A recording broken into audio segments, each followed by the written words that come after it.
आज का जो समय है, ये मौसम, ये महीने की हम बात कर लेते हैं।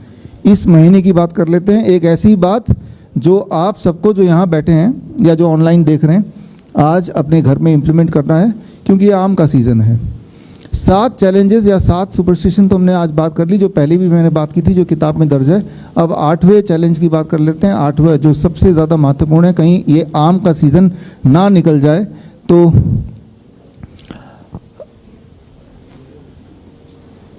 ये एक सुपरस्टिशन है, एक अंधविश्वास है कि डायबिटीज़ पेशेंट आम नहीं खाना खाएं। डायबिटीज़ पेशेंट अगर आम खाएंगे तो उनकी शुगर लेवल बढ़ जाएगा। तो इसलिए बहुत इम्पॉर्टेंट है कि आपको ये 8वें सुपरस्टिशन से मैं रूबरू कराऊं। अब आपने देखा आपके घर के आसपास, आपके घर में भी हो सकता है डायबिटीज़ के पेशेंट हो। आम का सीज़न आ गया, मेरे हाथ में आम है, पकड़ना पड़ेगा। अब इसमें देखेंगे ये सफ़ेदा हो गया है, दशहरी भी है, तोतापरी भी है। कौन सा आम डायबिटीज़ के पेशेंट खा सकते हैं? और ये सिंदूरी है, और ये कौन सा वाला है? हमाम है। तो ये 5 तरह के आम हैं। आम तो सैकड़ों तरह के होते हैं। अगर डायबिटीज़ पेशेंट, आम अधिकतर लोगों का फेवरेट फ्रूट होता है, ये हमें पता है, इंक्लूडिंग मी। लेकिन डायबिटीज़ के पेशेंट को अगर आम खाना ही है तो कौन सा वाला आम खाएंगे?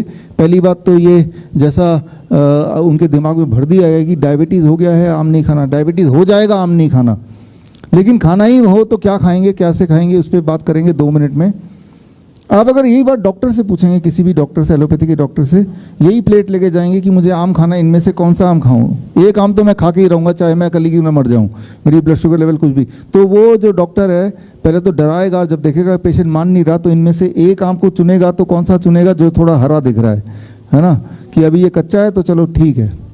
अब ज़रा सोचिए, ये जो हरा है ये कच्चा है और ये खट्टा भी है, मान लेते हैं एक बार को, हालांकि ये खट्टा नहीं भी हो सकता, अंदर से खट्टा है, हरा है, कच्चा है। क्या ये, अगर आप डॉक्टर से पूछेंगे कि कच्चा खट्टा हरा आम क्या मैं ये खा सकता हूँ, ये मीठा नहीं है, तो मोस्ट लाइकली डॉक्टर बोलेगा हाँ ये खा लेना। लेकिन आप सोचिए, इस आम को मैं यहाँ रख देता हूँ और 1 हफ्ते बाद मैं आता हूँ, तो ये कच्चा रहेगा, ये पीला हो जाएगा, अंदर से मीठा हो जाएगा। अब मैं उसी डॉक्टर को ये लेके बोलता हूँ कि अब मैं क्या खा सकता हूँ, अब उसका जवाब बदल जाएगा, नहीं खा सकते। ज़रा सोचिए 1 हफ्ते में क्या बदल गया। क्या आपको लगता है कि बाहर से कोई जादुई तरीके से इसके अंदर शुगर, ग्लूकोज, फ्रुक्टोज भर दिया होगा? रंग जरूर चेंज हो गया, राइट, क्लोरोफिल इफेक्ट से चेंज हो गया, लेकिन अंदर का माल जो पहले था, जब ये हरा था, और जब बाद में है, जब वो पीला है, अंदर का माल तब भी सेम ही है। तो जो अंदर का माल सेम है, उसमें कार्बोहाइड्रेट भी उतना है, उसमें प्रोटीन भी उतना है, उसमें फैट भी उतना है, सारे की सारी मिनरल उतनी है जितनी हरे में थी। तो जब खट्टा वाला आम, कच्चा वाला आम, हरे वाला आम के लिए डायबिटीज़ पेशेंट को मना नहीं कर रहा वो डॉक्टर, तो जब ये पीला हो गया तो मना क्यों कर रहा है? इसमें कुछ नया तो भरा नहीं है, तो पहले से ही पैक्ड है, इसके अंदर कुछ ना तो कुछ निकला ना तो कुछ गया। तो यहीं से आपको शक हो जाना चाहिए कि डॉक्टर जो बोल रहे हैं वो गलत बोल रहे हैं, वो अनजाने में बोल रहे हैं, जो उसको पढ़ाया गया वो बोल रहे हैं, ना कि वो जो सत्य है।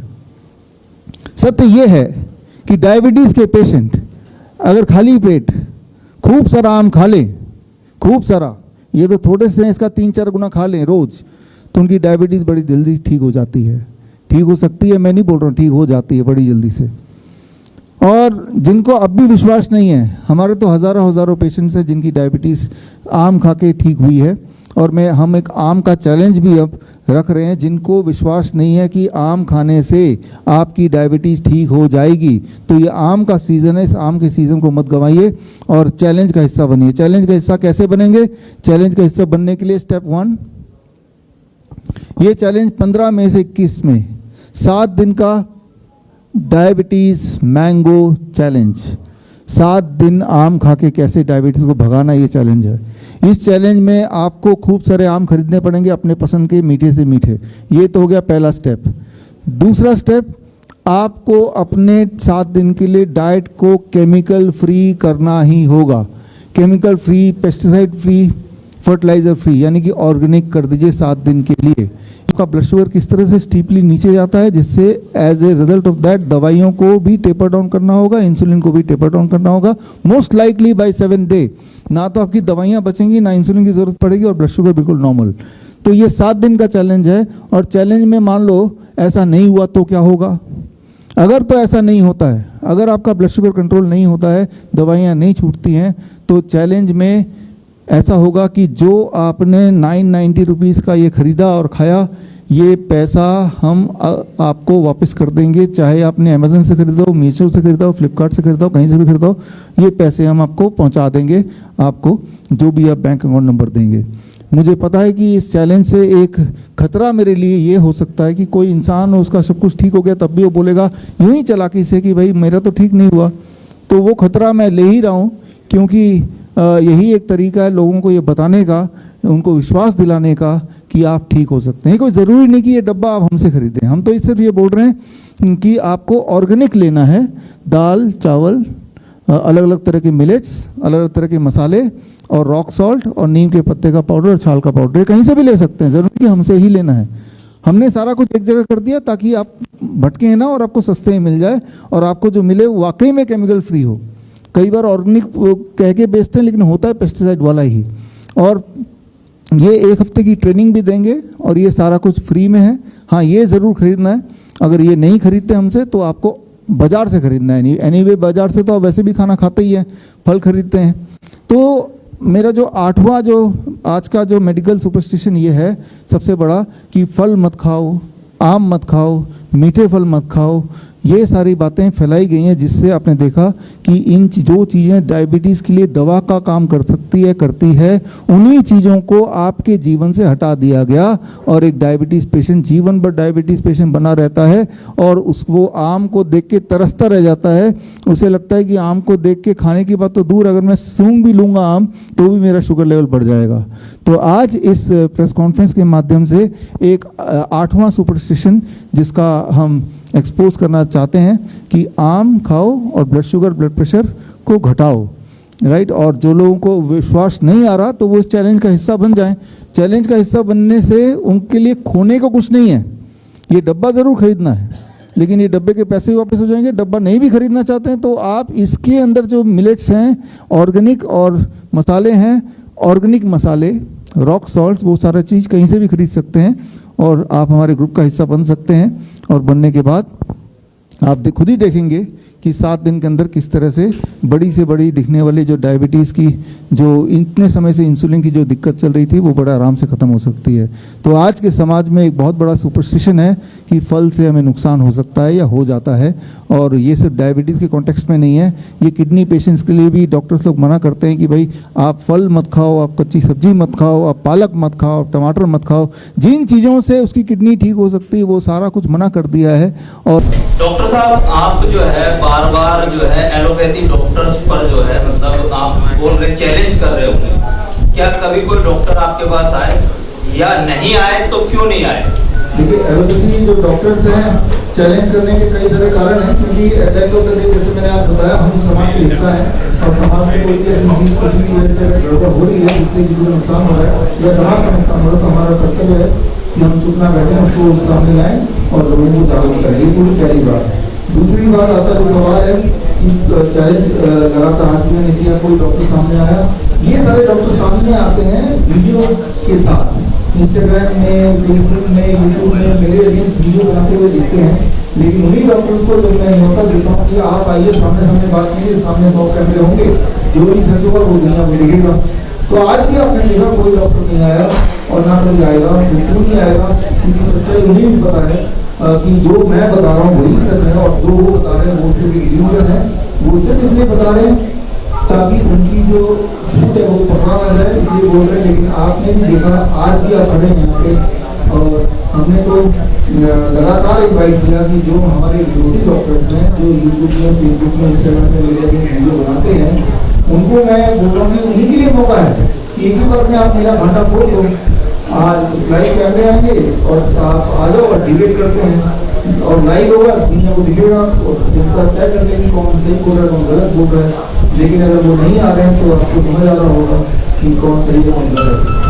सर आपने दावा किया था कि नवजोत सिंह सिद्धू जी की जो पत्नी है वो ठीक हुई आपकी बताई हुई डाइट से, मगर उन्होंने आपका जिक्र नहीं किया, इस पर आप क्या कहेंगे? देखिए, जो नवजोत सिंह सिद्धू जी हैं वो करीब आज से जो 5.5 साल 6 साल पुरानी बात है। याद मुझे उस वक्त अगर उनका कोई फोटो होगा आपके पास वीडियो, वो बहुत मोटे थे और तब उन्होंने मुझे कॉन्टैक्ट किया और मैंने वो डाइट बताया धीरे धीरे जो बताता हूँ। उसके बाद उनका वेट आप देखिए कब से करते हैं, उनका वेट अब नॉर्मल है, मोटे नहीं है।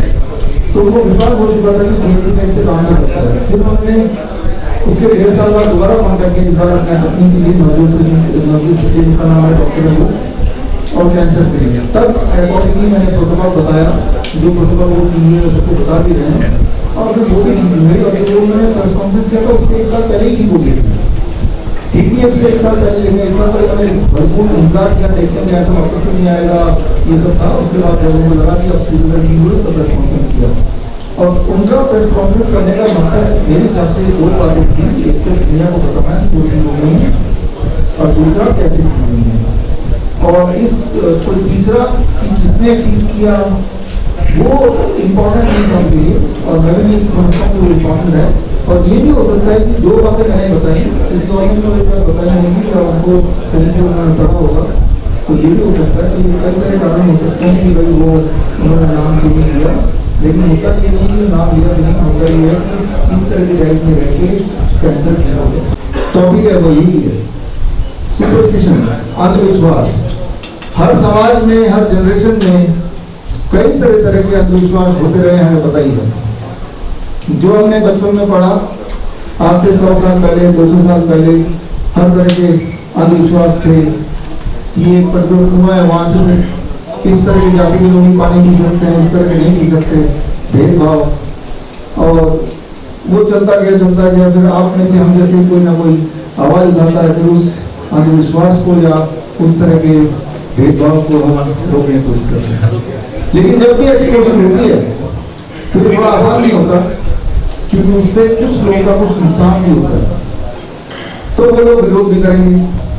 लेकिन फिर भी हमें ये हमेशा याद रखना चाहिए, at the end of the day हम एक समाज का हिस्सा हैं, और समाज को अगर कोई नुकसान होगा तो कहीं ना कहीं जाके आप चाहे कितने भी सेफ प्लेस में हो, वो नुकसान आपको होगा, आपके आने वाले जनरेशन को होगा। इसीलिए अगर हमारे समाज में, हमारे आसपास कोई भी ऐसी चीज हमें दिखे जो अंधविश्वास का रूप ले रही है, जिससे किसी भी तबके के इंसान को कोई ना कोई तरह का नुकसान हो रहा है, तो हमारा फर्ज है, बल्कि हमारा धर्म है कि हम अपनी आवाज को बुलंद करें और लोगों तक जागरूकता फैलाएं, और इस तरह के अंधविश्वास को हम रोकने के लिए कुछ ना कुछ कोशिश करें। जरूरी नहीं कि पहली कोशिश में सारा हो जाएगा, लेकिन कोशिश करना अपने आप में बड़ी बात है। तो उस कोशिश को आगे बढ़ाते हुए एक बार फिर से आपका स्वागत कर रहा हूँ, आप सारे पत्रकारों का, और आपके माध्यम से जो हजारों लाखों लोग इस वक्त लाइव मुझे देख रहे हैं अपने फेसबुक से, अपने यूट्यूब चैनल से, उनका भी। और यहाँ बात सिर्फ किसी को सुधारने की नहीं है, यहाँ बात है आपके लाइफ एंड डेथ की। सुधारेंगे तब जब हम जिंदा रहेंगे, और ठीक से जिंदा रहेंगे। अगर हम बीमारी के जाल में फंसे रहे तो जब हम अपना ही सुधार नहीं कर पा रहे तो किसी का क्या सुधार करेंगे। आप सबको याद है आज का हमारी जो खास किताब का विमोचन होगा, मेडिकल सुपरस्टिशन, मेडिकल अंधविश्वास, जिसके जाल में आप या आपके घर के आसपास, जब मैं आप बोल रहा हूँ तो सारे पत्रकारों को भी संबोधित कर रहा हूँ।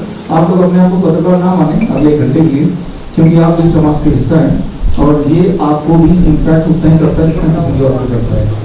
तो एज ए इंडिविजुअल आप इसको देखें कि हम सब किस प्रकार जाने अनजाने मेडिकल सुपरस्टिशन में इस तरह से घिरे हैं।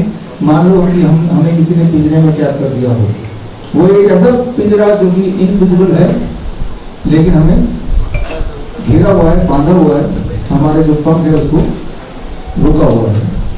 तो हम उसकी बात कर रहे हैं जिससे बाहर निकलने की कोशिश है। आप इससे पहले पिछले महीने भी आए थे, उससे पिछले महीने 7 मार्च एलटीजी ऑडिटोरियम में भी आया, और तब मैंने ऐसे ही 7 सुपरस्टिशन यानी कि मेडिकल अंधविश्वास की बात की थी। एक बार फिर से कर लेते हैं वो 7 बातें क्या है सबूतों के साथ। वो 7 जो सुपरस्टिशन है, मेडिकल सुपरस्टिशन में बोलूंगा, या मेडिकल अंधविश्वास जो आज के मॉडर्न समाज का हिस्सा बन चुका है काफी समय से, उससे बाहर निकलना एज ए इंडिविजुअल आपके लिए जरूरी है, और बाहर निकालना वो हमारा धर्म है, हमारा कर्तव्य है। तो वो 7 सुपरस्टिशन क्या है?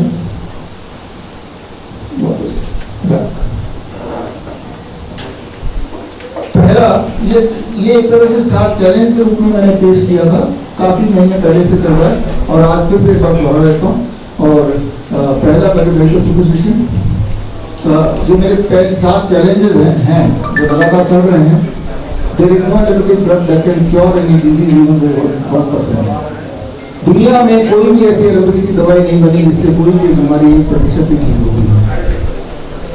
अगर मेरी इस बात को कोई गलत साबित करेगा तो मैं उसको 10 लाख रुपए दे दूंगा, ये आपको पता ही है। ये शब्द काफी समय से चल रहा है, और हमने जितने तरह के मेडिकल एसोसिएशन है भारत में, मेडिकल काउंसिल है, हेल्थ मिनिस्ट्री है, सब कुछ पता लिखा कि एलोपैथी की ऐसी कोई भी एक दवाई नहीं है जिससे कोई भी एक बीमारी 1% भी ठीक हो जाए। मेरी इस बात को कोई गलत साबित करेगा तो 10 लाख रुपए दे दूंगा। और हमने न्योता दिया हर तरह के डॉक्टर्स को, हर तरह के एसोसिएशन को, लेकिन अभी तक कोई आया नहीं, क्योंकि ये बात सच है। अगर तो ये बात सच है तो जरा सोच के देखिए, जिस तरह की दवाइयां आप ले रहे हैं वो क्या करने के लिए ले रहे हैं, क्या चीज ठीक करना चाहते हैं, जबकि कोई चीज होती ही नहीं, ठीक तो होती ही नहीं है, लेकिन इंसान इस बहाने और बीमार पड़ जाता है। आज की जो किताब मैं रिलीज करूंगा, इस किताब में सारे एविडेंस होंगे और एविडेंस मिलेगा। दूसरा जो सुपरस्टिशन है, ये थोड़ा खतरनाक सा आपको लगेगा कि कुत्ते ने अगर काट लिया तो वैक्सीन तो लगाना पड़ेगा, रेबीज का वैक्सीन नहीं तो हो गए। ये एक तरह का अंधविश्वास है, पूरी तरह से अंधविश्वास है। आपको जान के ताज्जुब होगा कि पिछले 70 सालों से या 80 सालों से, जब से ये रेबीज का वैक्सीन आया है, तब से लेकर अभी तक का कोई एक भी ऐसा ट्रायल नहीं जिससे सिद्ध हो जाए कि कुत्ते के काटने के बाद रेबीज की वैक्सीन लगाने से किसी को भी किसी तरह का कोई फायदा हो सकता है। ऐसे ट्रायल जरूर है जिससे ये पता चलता है कि नुकसान हो जाएगा, लेकिन नुकसान जो अदरवाइज नहीं मरता कुत्ते के काटने के बाद रेबीज की वैक्सीन लगाने के बाद जरूर मर जाएगा। ऐसे ट्रायल जरूर हुए। तो इसके सारे सबूत भी मेरी इसी किताब में जो आज हम विमोचन करने वाले हैं। तो जो मैंने बताया इसे कोई गलत साबित करेगा तो फिर 10 लाख रुपए मिल जाएंगे, और जो मैंने बताया तो साबित करने के जो सबूत है वो इस किताब में जो आज रिलीज हुआ। और तीसरा, HIV AIDS is fake, HIV से एड्स हो जाएगा या हो जाता है, ये आप सब सुनते आए हैं, जबकि सच्चाई है कि HIV नाम की कोई वायरस ही नहीं है। तो ये है एक अंधविश्वास, इस तरह से बनाया गया साइंस के बहाने, साइंस के नाम पे। ये तो साइंटिफिक है। कोई भी चीज साइंटिफिक कब बोलेंगे हम, कोई भी चीज साइंटिफिक कब बोलेंगे जब उसके सबूत हो, जो उसकी एविडेंस हो, जो प्रूव किया जा सके, जो रिपीटेडली प्रूव किया जा सके, जो बार बार वही वाला एक्सपेरिमेंट करेंगे तो सेम ही रिजल्ट आए तो उसे साइंस बोलेंगे। तो as a student of science, अगर आपको कोई एविडेंस नहीं दिख रहा है और फिर भी आप शांत हैं, तो साइंस का अपना अपमान हो गया, आपका खुद का अपमान हो गया। आपने साइंस किया, पढ़ा, लेकिन उस साइंस को साइंटिफिक तरीके से आपने सोचा नहीं, और साइंस के नाम पे अगर कोई बोल रहा है HIV से एड्स होता है लेकिन बिना सबूत के, तो और आप कुछ बोल नहीं रहे हैं, एटलीस्ट सबूत मांग तो सकते हैं।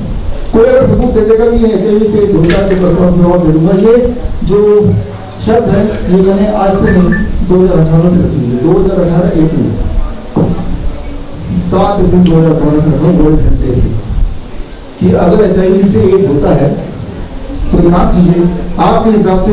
मैं ये आप सबको बोल रहा हूँ ओपनली कि, और पहले भी बोला है, आपको पता ही है कि कोई भी ऐसा बंदा ले आओ जो आपके हिसाब से एड्स का पेशेंट हो, उसका खून मेरे बॉडी में डाल दो तो मुझे एड्स हो जाएगा, तो मैं वॉलंटियर करने को तैयार हूँ।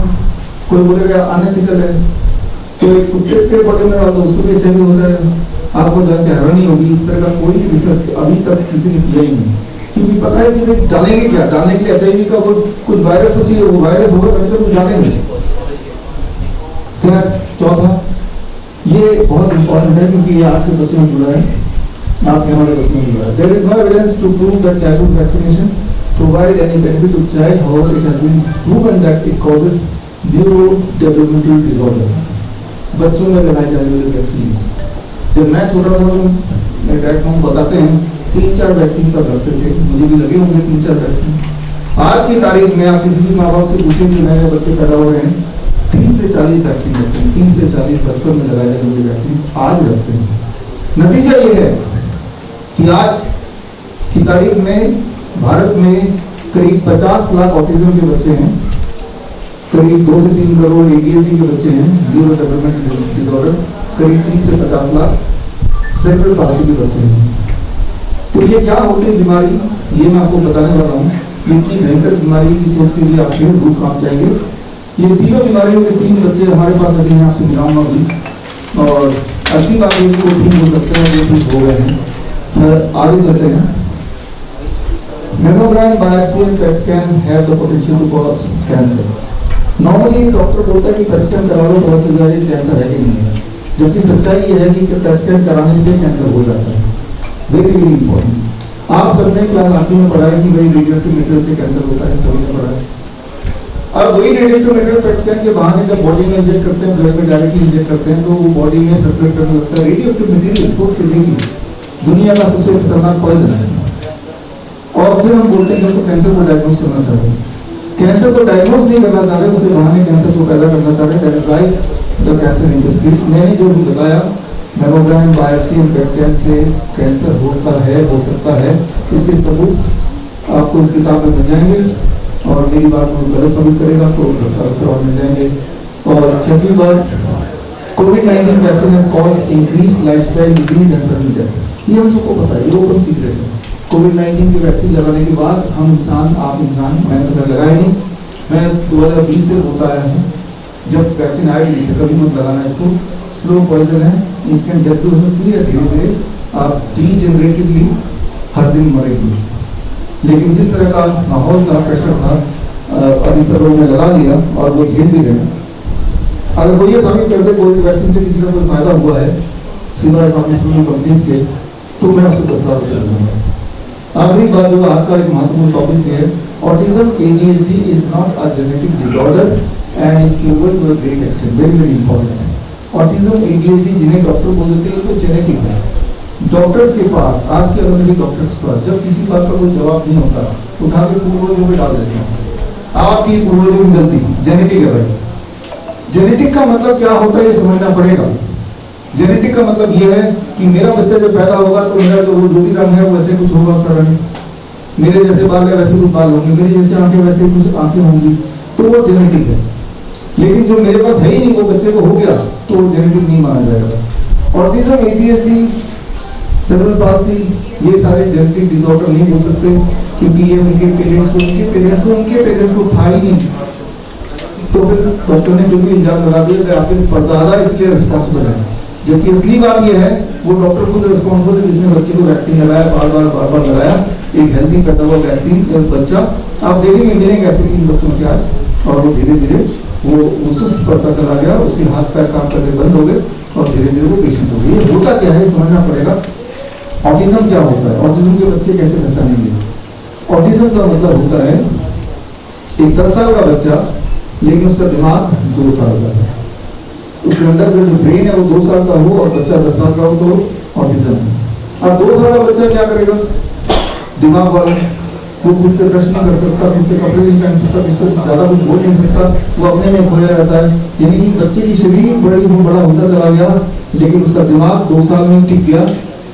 ये है ऑटिज्म, राइट। तो ऑटिज्म मतलब कि बच्चे का बॉडी ग्रो कर रहा है बाकी बच्चों की तरह सामान्य तरीके से, लेकिन उसका ब्रेन ग्रो करना रुक गया है। 1 साल के बाद रुक गया, यानी कि वो बोलना सीखा नहीं, तो 10 साल का हो गया, लेकिन बोलना भी नहीं आ रहा उसको, क्योंकि ब्रेन तो 1 साल का है ना उसका, राइट। अगर 2 साल में रुक गया तो थोड़ा बहुत बोल पाता, ज्यादा कुछ नहीं बोल पाता, लेकिन कपड़े वगैरह पहनना वगैरह सीखा नहीं उसने, ब्रश करना सीखा नहीं। 2 साल के अंदर ही उसका ग्रोथ रुक गई, दिमाग का ग्रोथ, इसे कहते हैं ऑटिज्म। अब आसान भाषा में समझते हैं ADHD क्या है, attention deficit hyper activity disorder. ये भी वैक्सीन की देन है, वैक्सीन बच्चों में जो लगाई जाने वाली वैक्सीन है, सारे सबूत इस किताब में है, ये आप आज रिलीज करेंगे, आप सब लीजिएगा। ADHD सिंपल भाषा में एक बच्चे की बॉडी है, लेकिन उसके अंदर बंदर की आत्मा है। जरा सोच के देखिए, हम सब एक प्रेस कॉन्फ्रेंस कर रहे हैं, यहाँ एक बंदर आ जाए, यहाँ बंदर बैठा दिया जाए तो क्या होगा? आप बोलेंगे कुछ भी हो सकता है, आपका मोबाइल उठा के फेंक सकता है, वो आपका चश्मा उठा के निकाल सकता है, वो इस सारे माइक को उड़ा के फेंक सकता है, वो इस चेयर के ऊपर या इस डैश के ऊपर वो जंप कर सकता है, कुछ भी कर सकता है, वो पंखे में लटक सकता है, कुछ भी कर सकता है। जो एक बंदर कर सकता है वो एक बच्चा करता है 10 साल का। कहीं भी चढ़ सकता है, वॉल के ऊपर चढ़ सकता है, सारा कुछ कर सकता है, just like a monkey. Unpredictable, इसे कहते हैं attention deficit hyper activity disorder. तीसरी तरह की बीमारी है दैट्स कॉल्ड सेरेब्रल पाल्सी, और ऐसे बच्चे से भी आप मिलाएंगे आपको। सेरेब्रल पाल्सी क्या है इसको समझने के लिए होता क्यों है वो तो क्लियर है, अभी डॉक्टर नमिता और क्लियर करते ही सबका जो खेल की शुरुआत होती है वैक्सीन पर। हर बच्चे को यही बीमारी नहीं होगी, किसी बच्चे को कुछ, किसी बच्चे को कुछ होगी बीमारी, लेकिन हर बच्चे को कुछ ना कुछ होता ही है इतने सारे वैक्सीन लगाने के बाद। आप गौर से देखेंगे, अपने घर के बाहर देखिए, स्कूल में जाके देखिए, किसी भी स्कूल में चले जाइए, आप खोलिए, हर तीसरे बच्चे को चश्मा पहना हुआ नजर आएगा, हर दूसरे बच्चे को डेंटल प्रॉब्लम आपको दिखाई देगा, हर चौथे बच्चे को इंटेस्टाइनल डिसऑर्डर भयंकर तरह से दिखेगा, हर 10 में से एक बच्चे को ADHD यानी कि बंदर वाला जो बीमारी मैंने बताई वो दिखेगी, हर 100 में से एक बच्चे को ऑटिज्म मतलब बच्चे की ग्रोथ 10 साल की लेकिन उसका दिमाग 2 साल का वो दिखेगा, हर 500 में से एक बच्चे को दिखेगा दैट इज सेरेब्रल पाल्सी, जिसकी बात हम कर रहे हैं। सेरेब्रल पाल्सी का मतलब होता है कि एक अच्छे से सुंदर से नाजुक से ब्रेन को, एक अच्छे दिमाग को एक खराब बॉडी में कैद कर देना। बॉडी एक पिंजरा बन गई है जिसमें एक अच्छा सा ब्रेन है, ब्रेन तो ठीक है लेकिन बॉडी एक पिंजरा है। जिस तरह से मान लो आपको कोई पिंजरे में बांध दे तो आप क्या कर पाएंगे? आप कुछ भी नहीं कर पाएंगे।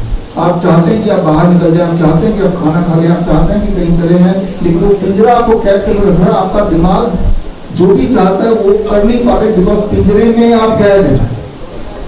सेरेब्रल पाल्सी के जो बच्चे होते हैं वो अपने बॉडी के पिंजरे में कैद होते हैं। सेरेब्रल पाल्सी का मतलब कि ब्रेन उसका अच्छा है, उतना ही अच्छा जितना किसी और बच्चे का है, लेकिन बॉडी साथ नहीं दे रही है। जैसे आपका बॉडी साथ दे रही है, आप अपने बॉडी को गर्दन को सीधे रखो, गर्दन को सीधे रख रही है ना बॉडी, लेकिन वो बच्चे का ब्रेन बोलेगा गर्दन सीधे रखो, वो ऐसे ही रहेगा। उस बच्चे का ब्रेन बोलेगा भाई हाथ को ऊपर उठाओ, वो नहीं उठेगा। उस बच्चे का बॉडी बोलेगा मुझे खाना खाना है, मुंह तक हाथ पहुंचाओ, तो खाना भी मुंह तक लाना पड़ेगा।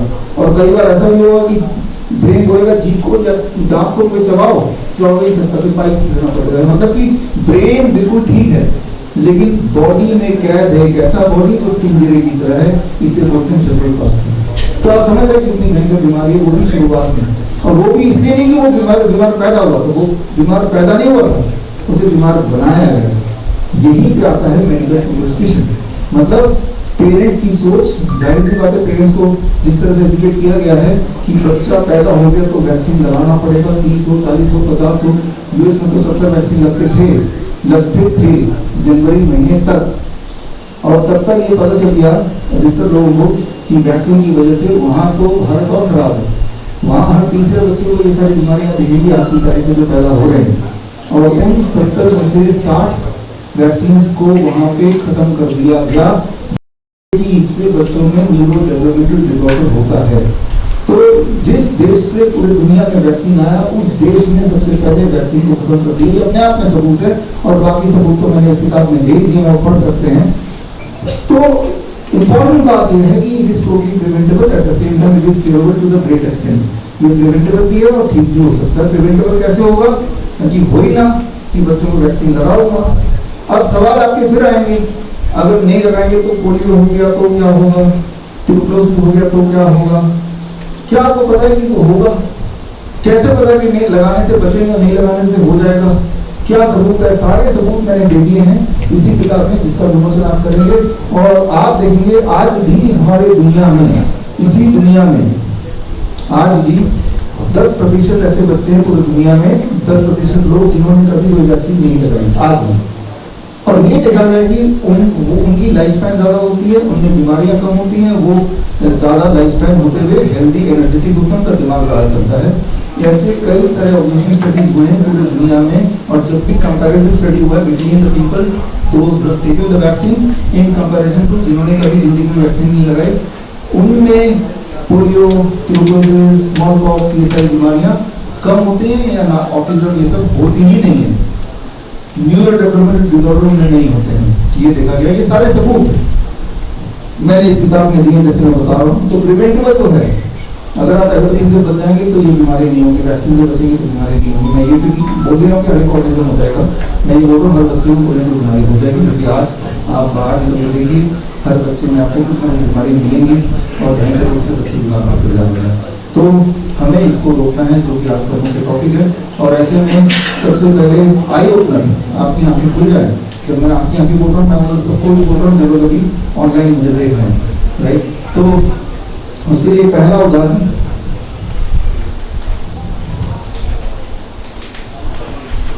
अभी आप मिलने जा रहे हैं यशस्वी ओसवाल से 5 साल 10 महीने की है और 4 फरवरी को हमसे मिली थी, उनके पेरेंट्स मिले थे ऑनलाइन।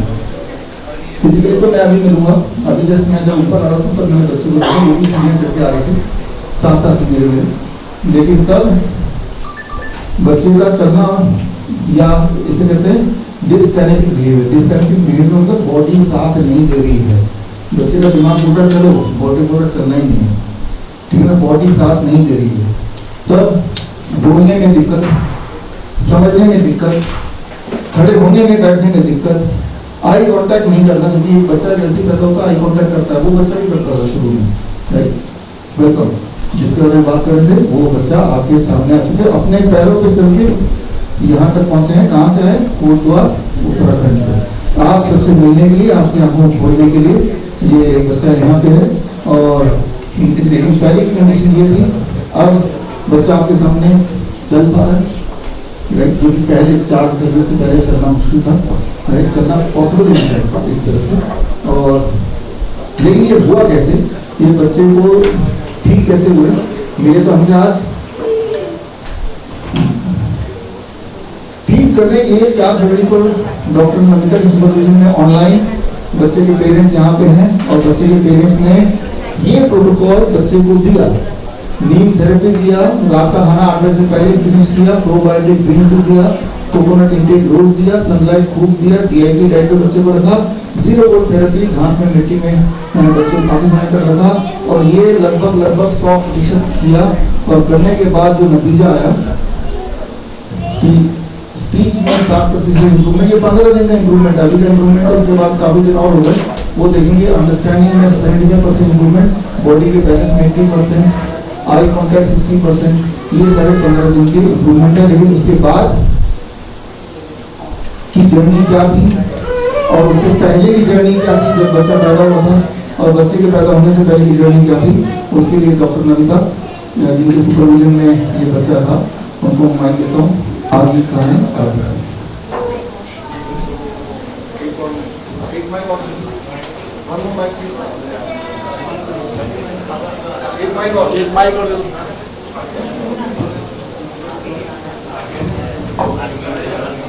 तो कहानी सुनाते हैं हम यशस्वी ओसवाल की। तो ये उसकी मम्मा है और ये उत्तराखंड से आए हैं। तो थोड़ा सा बच्चा हाइपर है क्योंकि फरवरी में भी आया है। 24 घंटे के अंदर अंदर ये एलोपैथी के विशेष ट्रैप में फंस गया। 1 साल का था तो इसको इन्फेंटाइल स्पैज़म की डायग्नोसिस मिली और 2 साल का था तो सेरेब्रल पाल्सी की।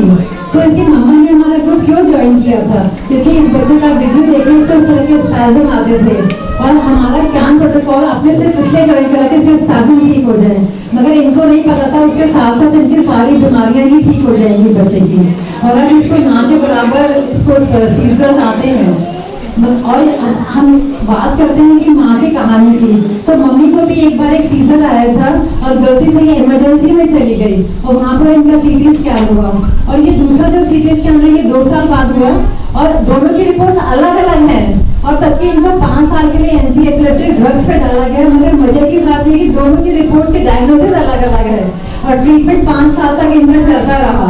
तो किस लेवल पर लोगों का ट्रॉमा हो रहा है कि कोई समझ भी नहीं सकते। ये एलोपैथी में हम लोग चले जाते हैं, सबसे बड़ी डायग्नोसिस है सीटी स्कैन, मगर इसमें भी क्वेश्चन मार्क दे रखा है, इसमें भी क्वेश्चन मार्क दे रखा है, इट इज नॉट कंफर्म। और फिर क्या हुआ, जब डिलीवरी हुआ इनका बच्चा बिल्कुल नॉर्मल था, इनको बीसीजी का वैक्सीन लगाया गया।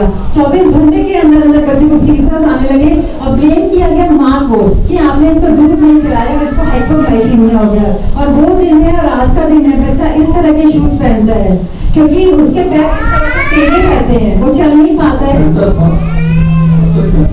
नहीं अब तो नहीं पहनता। जिस दिन हमारे यहाँ ज्वाइन किया इन्होंने, हमने पहले ही दिन इनको बोला कि शूज उतार के आज ही फेंको और धरती को छुओ। तो उसके बाद की कहानी इसकी मम्मा सुनाएगी कि कैन प्रोटोकॉल को ज्वाइन करने के बाद क्या किया। वरना 24 घंटे बच्चा इस तरह के शूज में रहता था और डॉक्टर ने इतना डरा दिया था, कभी उसे धरती को भी नहीं छुआ था और इसके ऊपर वो 2 नंबर बड़े साइज के जूते पहन के रखता था।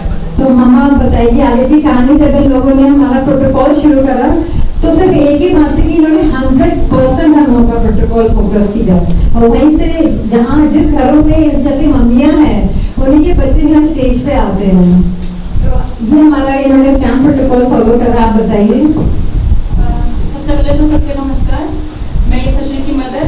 अभी आप जो वीडियो में देख रहे हैं मतलब ये 10 मिनट का वीडियो है, लेकिन ये मेरे और मेरे बच्चे की 5 साल की जर्नी है। मतलब वो जर्नी जब एक बच्चे को मतलब घर में रखा जाता है, अच्छा मतलब डेवलपमेंट उसका होता है, मतलब बुनियाद होती है वो दी जाती है, लेकिन हम जब ये पैदा हुआ उसके नेक्स्ट डे से ही हॉस्पिटल के चक्करों में, मेडिसिन के चक्करों में, वैक्सीनेशन के चक्करों में फंसते चले गए।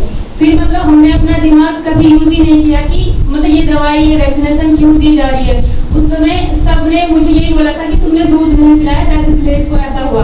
मतलब क्लियरिटी कहीं नहीं थी कि इसको ये सीजर हुए क्यों, जो सबसे पहले इसको बर्थ के बाद हुए। तो मेनली हमारा कैंप प्रोटोकॉल ज्वाइन करने का एक ही मकसद था कि डॉक्टर ने से बोल दिया था कि इसको लाइफ टाइम सीजर की दवाइयाँ देनी है।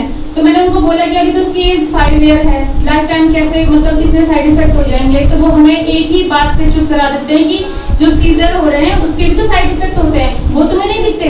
फिर हमारे पास आंसर नहीं होता करने का उनके साथ। और जितनी बार इसका EEG, CT स्कैन ये सब कुछ हुआ है, उसके लिए भी इसको बेहोशी की दवाई 2-2 टाइम पिलवाते थे, क्योंकि बच्चा बेहोशी नहीं होता है तो वो उसका अलग साइड इफेक्ट। तो मैंने 4 फरवरी को ज्वाइन किया था कैंप प्रोटोकॉल और मेन मोटिव वही था कि सीजर की दवाई किसी भी तरीके से बंद हो जाए। लेकिन उस समय मुझे ये नहीं मालूम था कि जो कैंप प्रोटोकॉल के अंदर इतनी सारी थेरेपीज हैं उससे मेरे बच्चे की बैलेंसिंग में और ग्रिपिंग में, स्पीच में, अंडरस्टैंडिंग में, इसमें भी इम्प्रूवमेंट होगा।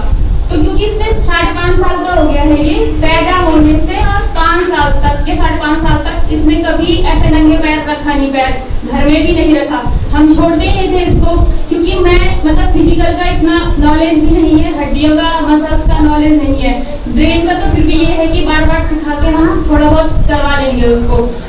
हड्डियों का नॉलेज नहीं था, इसलिए डॉक्टर ने बोला कि नहीं ये एसएमओस, पहले इसके इंसोल थे, फिर ये AFO पहनाए, फिर एसएमओस पहनाए। एसएमओस इतना बड़ा होता है, वो डबल लेयर वाला होता है, उसके बाहर भी फिर ऐसे शूज या सैंडल पहनाने होते थे। इसने मतलब ग्राउंडिंग ले रहे होंगे हम पहले, लेकिन कभी इसने मतलब नंगे पैर ग्राउंड में चला नहीं, घास में चला नहीं, बाहर मतलब ऐसे सन में गया नहीं। जैसे मतलब कैंप प्रोटोकॉल फॉलो करने के बाद एक रूटीन बन जाता है हमारा कि नीम देना है, ग्राउंडिंग करनी है, नीम बात देना है, अमली लेनी है, फ्रूट्स डेली लेने हैं। तो मतलब ऐसा नहीं था पहले। तो जैसे हमारा मतलब हम बाहर हैं, घर से कुछ नहीं है खाना खिलाने को, तो हम फ्रूट्स दे देते थे। ऐसा नहीं था कि पर्टिकुलर एक टाइमिंग नहीं है कि देना ही देना है। लेकिन कैंप प्रोटोकॉल सबसे पहले मतलब वही था कि मैम ने बोला कि शूज मत पहनाओ, तो मैंने सबसे पहले वही किया कि शूज हटा दिए उसके और जितना हो सके उसे ग्राउंडिंग कराई। तो ग्राउंडिंग के 3 दिन बाद ही मतलब उसकी स्पीच में क्लैरिटी आई और जो मतलब बैलेंस है, क्योंकि एसएमओस पहनता था तो ठीक चल रहा है, लेकिन एसएमओस उतारो तो ये पैर ऐसे, हड्डियां ऐसे हो जाती थी, तो बैलेंस नहीं बन पाता था उसका। बहुत तेज चलता था तो मुड़ता था फिर गिर जाता था। तो ये बैलेंस आया है उसका, क्योंकि अब उसको भी मतलब लगा ना कि मैं कुछ चीज छू रहा हूँ। अभी तक तो उसने डबल शूज पहने हुए थे, तो उसकी जो पैर थे वो टच ही नहीं कर पाते थे जमीन को। तो दूसरा सबसे पहले जब भी अब ये कैंप प्रोटोकॉल के अंदर में सबसे पहले नीम थेरेपी है, तो ये उठता है और सीधा मतलब ग्राउंडिंग के लिए जाता है। उसके बाद नीम लेता है, फिर DIP डाइट फ्रूट्स लेता है, फिर मतलब उसके बाद अमली वगैरह लेता है। मतलब जितना भी उसके अंदर जितने भी थेरेपीज है मैंने वो 100% फॉलो की है और कोशिश ये की है कि जो ऑर्गेनिक हो। मतलब इसके लिए मैं अपने घर चली गई स्पेशली जहाँ मुझे ये चीज़ें मिल सके, तो जो जिसके घर में जो चीज़ उगी वही चीज़ लेके आए हम इसके लिए, चाहे वो टमाटर हो गए, पुदीना, धनिया, सब घर का हमने इसको खिलाया। जो कैंप प्रोटोकॉल है वो मतलब हमने पूरा 100% फॉलो किया। हम कहीं भी रहे हों, लेकिन डिनर इसका 7:30 से पहले हो ही जाता है, हम जितनी जब भी करें, लेकिन बच्चे का हमने अच्छे से फॉलो किया है। तो शायद इसीलिए हमें जल्दी इम्प्रूवमेंट देखने को मिला है। अब मतलब पहले जैसे सीढ़ी चढ़ने के लिए भी मुझे इसके साथ साथ चलना होता था, अब ये है कि हम छोड़ देते हैं तो वो चल लेता है, कॉन्फिडेंस भी आया उसके अंदर, चढ़ना उतरना ये सब कुछ। और जैसे अभी देख रहे हैं आप, ये पेंसिल, केवल पेंसिल होल्डिंग थी इसके अंदर, ये खुद से लिख नहीं पाता था इस तरीके से। तो अब ये है कि मैं इसको दे देती हूँ तो ये लिख लेता है। पहले मुझे बहुत एक हफ्ते तक जैसे कुछ चीज़ सिखानी हो तो एक हफ्ते ऐसा दिन रात लगे रहना था कि करो करो करो। अब ये है कि एक दो बार हम सिखाते हैं तो वो कर लेता है, मेमोरी भी अच्छी हुई है। कुछ भी चीज़ सुनाते हैं तो नेक्स्ट डे उसको मतलब वो याद हो जाती है, वो लिख करने लगता है, हमसे पहले पहले बोलने लगता है वो चीज़ें। तो मतलब वही कि मुझे मतलब और सीजर जो मेन जिसके कारण हम जुड़े थे सीजर, वो भी मतलब पहले 8-10 बार होते थे इसको सोते समय, लेकिन अब उसमें कमी आई है, कभी तो बिल्कुल नहीं होते। और जब होते भी हैं तो उसमें भी हमारा ही कुछ मतलब कुछ हम नया ऐड कर देते हैं या फिर कुछ और ले लेता है बाहर का, तो शायद इसलिए होते होंगे उसको। तो मतलब जो मेन मैम ने बताया था कि सीजर क्यों होते हैं फैट की कमी से, तो जैसे नारियल है, नारियल तो हमने मुझे 37 साल हो गया, खुद हमारी डाइट में शामिल नहीं है कहीं नारियल। तो इस वो मतलब अब पता चल रहा है, हम लोगों को देखते तो थे लेकिन ऐसे नहीं, कभी खा लिया ऐसे बरसात खा लिया नारियल, लेकिन अब इस बच्चे का ये है कि एक नारियल डेली देते हैं और 1 स्पून नारियल तेल देते हैं इसको। तो मतलब बहुत इम्प्रूवमेंट है, क्योंकि थेरेपीज भी गया है वो स्पीच थेरेपी स्पेशली, जिसमें हमें इतना इम्प्रूवमेंट नहीं मिला। वहाँ से केवल उसमें वही रटना ये आया, मतलब उसने कभी अपना ब्रेन यूज ही नहीं किया। और दूसरा जो मेन है नीम थेरेपी, वो तो सच में मैजिक है। नीम थेरेपी क्योंकि जब हमने इसको नीम दिया तो इसकी इम्यूनिटी बूस्ट हुई है। तो कैन प्रोटोकॉल के अंदर चाहे इम्प्रूवमेंट लेट हो धीरे धीरे हो, सबसे पहले इम्यूनिटी बूस्ट हो रही है बच्चे की। अभी इसको 3 महीने हो गए, 3 महीने में इसको जब हमने स्टार्टिंग की थी तो इसको जुकाम बुखार सब कुछ हुआ, तो मैम ने हमें बताया कि बुखार के लिए क्या करते हैं, जुकाम के लिए क्या करते हैं, नीम स्टीम दो, हॉट वाटर इमर्सन करो, तो वो सब किया तो वो ठीक हो गया कुछ से। लेकिन अभी 3 मंथ से इसको कभी जुकाम बुखार कुछ नहीं हुआ। पहले मैं इसे बाहर नहीं ले जाती थी, इससे हवा चल रही है, बारिश हो रही है, तो यही कि तबीयत खराब है और हो जाएगा कुछ, या फिर तबीयत खराब हो रही तो पीसीएम हमारे पास परमानेंटली हमारे घर में रखी रहती थी कि कुछ भी हो रहा है पीसीएम, जुकाम के लिए अलग दवाई, खांसी के लिए अलग दवाई, मतलब खाने पीने से ज्यादा हमारे घर में मेडिसिन की बोतलें रखी हुई हैं। लेकिन अब ये है कि जब से हम इसे नीम खिला रहे हैं 2 टाइम, तो मतलब उसकी इम्यूनिटी बूस्ट हो रही है। इम्यूनिटी बूस्ट हो रही है तो तबीयत खराब नहीं हो रही, तो वो सीख रहा है हर चीज जो हम उसको सिखा रहे हैं। तो मतलब मैं ये कहना चाहूंगी कि मतलब जितने भी पेरेंट्स हम अभी तक मतलब हमने 8-10 लाख ये केवल थेरेपी है, थेरेपी पे लगा दिए होंगे, और हम अपने शहर से दूसरे शहर में गए इसकी थेरेपीज के लिए, उसका खर्चा तो मतलब बहुत ज्यादा है। तो मतलब जब हमको ये चीजें घर में फ्री में कहीं जाना नहीं है, अपने परिवार के साथ रह के हम सब चीजें कर सकते हैं, तो सभी मतलब पेरेंट्स को ये बोलूंगी कि एक बार कैन प्रोटोकॉल के साथ जरूर जुड़े। और साथ में मतलब सर का और मैम का बहुत धन्यवाद कि उन्होंने हमें ये इस चीज से इंट्रोड्यूस करवाया। मुझे दुख इस बात का है कि मतलब हम 5 साल में हमें ये चीजें पता चली, इतनी लेट पता चली, क्योंकि मैं पहले जब ये 6 मंथ का था, हम गाँव में ही रहते थे जॉब में, तो वहाँ सब चीजें हमको मिल जाती थी नेचुरली, लेकिन इसको सीजर में फिर हम यहाँ हॉस्पिटल के चक्कर में पड़ गए। तो अब ये होता है कि ये चीजें अगर हमें 5 साल पहले या 3 साल पहले पता चल जाती तो अभी तक जितना इसका डिले हुआ है हर चीज वो मतलब अभी तक काफी इम्प्रूव हो जाता है।